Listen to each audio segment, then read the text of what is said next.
So I did say that towards the end of the month it was going to get very, very busy, and apparently that time is right now, because Konami have given us the upcoming updates for March, and let's take a look and see if we're getting anything good, because last month wasn't really the best. Of course, we did have, we are having Antinomy in a couple of days, which is pretty hype, but beyond that, there wasn't really much too interesting, because the KC Cup was on, and it wasn't all that great. So let's dive in and see what is inside. We have, first of all, Mission Circuit, giving us Twilight Rose Knight, which I believe is Nikiza card. I quite like that one. And then we have the Turbo Duel GP, which I thought would be coming back because we usually get a PvP event in March, with Tomato King and Tomato in Tomato, which I believe are Zexal cards, which doesn't really make too much sense, but we'll go and talk about them right now. So Twilight Rose Knight is a level 3 tuner, 1000 attack and defense. Multi-opponent controls can't attack plant monsters for attacks, so it's kind of like Marauding Captain, but she's a warrior. So she can still be targeted, which is fine, and when she's normal summoned, you special level follow a plant from your hand, which isn't so bad, giving you what it's meant to be, working with Black Rose to get it, get it level 4 from your hand on field, go for Black Rose Dragon.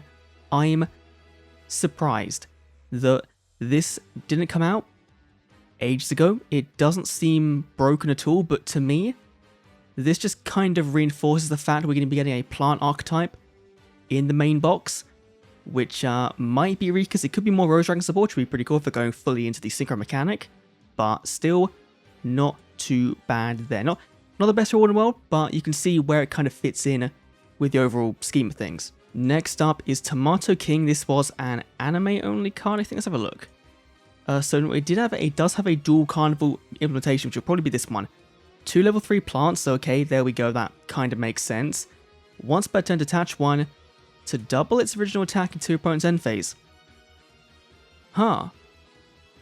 That's not actually terrible. If you can find a way to bring it out super duper easily, which I think you probably can in like Sylvans, that's not bad if that is the effect they're going to go with for this one. It's the exact same effect here, but this one's until your standby phase. Okay, kind of similar, but requires 3 level 3s. This one requires 2, so I'm hoping they go for the Dual Carnival card rather than anime one. I think they will, but okay, cool. And then let's go for this one. Tomato in Tomato. When its card's normal summon, special Tomato in Tomato from your hand or deck. Okay, so a 1 card Tomato King. That's pretty good. Actually, for event rewards, that's really good. I was expecting way worse, but sure, I'll take that, even though they are Zexal card, they were used in the anime in, yeah, Tombo Tilbity, this guy that was voiced by Yugi's voice actor. Sure, put them in a dual carnival, not dual carnival, a Turbo Duel GP event, that makes a ton of sense. Then we have Sky Pegasus. Okay, that's a Barian card, and we have a new character will appear. Wind Duels obtain a new UR card, Labyrinth of Klein, and SL card Gen X ally Volcanon. Bow before the Mechlod Emperor humans. This could either be Aporia, which I think is what people will go to because Aporia has voice lines in the game, or lines with Antinomy, or this is Primo, who we did have some character IDs leaked like ages ago, which I think might have been for some story content for the Antinomy event, but I would prefer Primo or Placido if you're talking about Japanese version.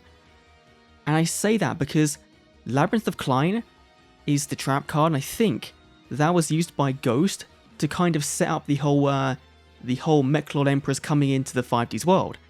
So it would make sense to kind of go Emperor to Emperor to Emperor rather than go straight to Aporia, but I could see them also go straight to Aporia and just kind of skip everyone out. So let's go take a look at the cards and yeah, let's see what these are all about. So Sky Pegasus is a generic rank 4. Once per turn, detach 1 to target one face of monster your opponent controls, destroy it, unless they pay 1,000 to negate the effect. Huh. That's actually not terrible. I mean, obviously a guaranteed destruction is a lot better. We have better removal in the game right now. But for strictly free-to-play players, this isn't so bad to be splashing into an early Xyz toolbox. it's not bad at all. I don't mind it. Then we have Labyrinth of Klein, which is in Duel Links. I think it's the Paradox Brothers event, and apparently he's now coming. We saw this in the card leaks about 2 weeks ago now, so we now know where. And it's basically a negate attack with a shield and sword.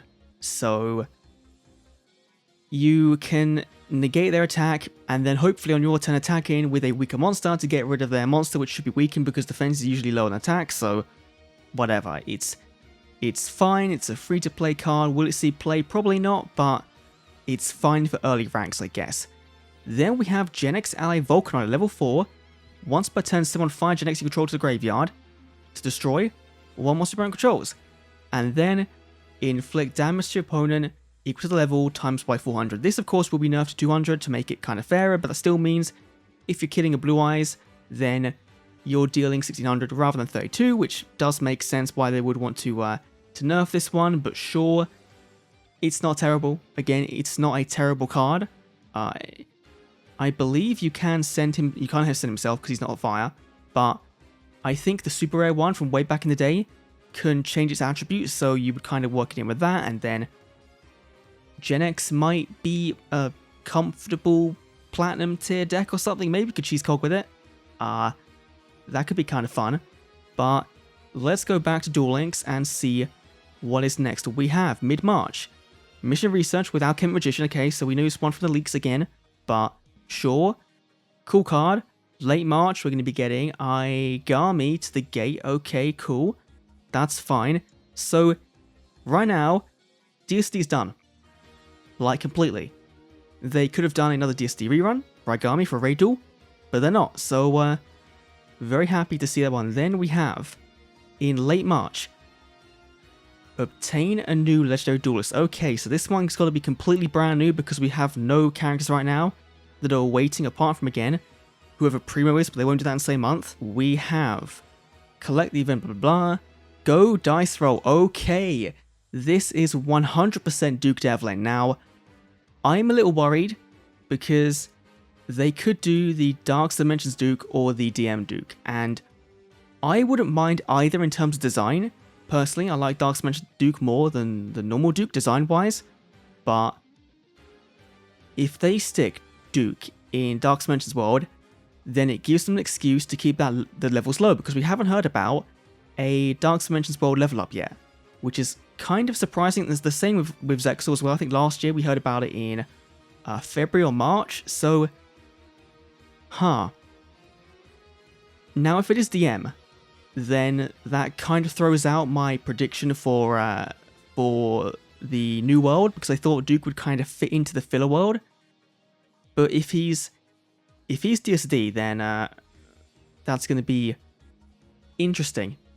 We did a whole video on him like 6 months ago, so I'll leave a link down below to that one because it's should still be pretty relevant. But do we have anything else? Late March Duel Quest to get the SI card, the Grand Spellbook Tower. Of course, we have that already in Duel Links, and we have March. No level cap increase. Did we have any new cards? We had Alchemic Magician. Okay, we'll talk about Alchemic and then we'll come back and we'll do the wrap up. So Alchemic is a generic, well, not generic at all, actually.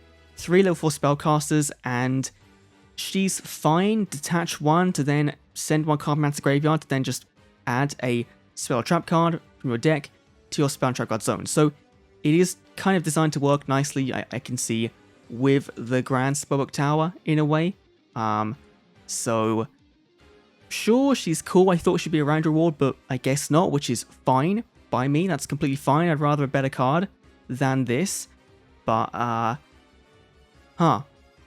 okay, so going back to Duel Links real quick. Reward card wise, I'm unironically most excited for the tomato stuff. I think that's pretty cool. Twilight Rose Knight again could be a hint towards box stuff. Could be, could not be.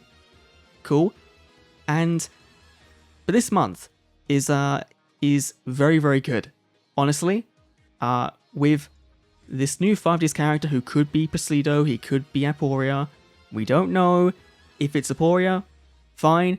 If it's Placido, that's my preference. Honestly, I know people are going to be like, it's Aporia because of voice lines, but we can't just completely rule out everything under the sun. And of course, Duke coming. Now, if people in the comments start going on the keyboard and typing that his theme should be sexy back, then you're all getting banned because it's just a dead joke and a dead reference.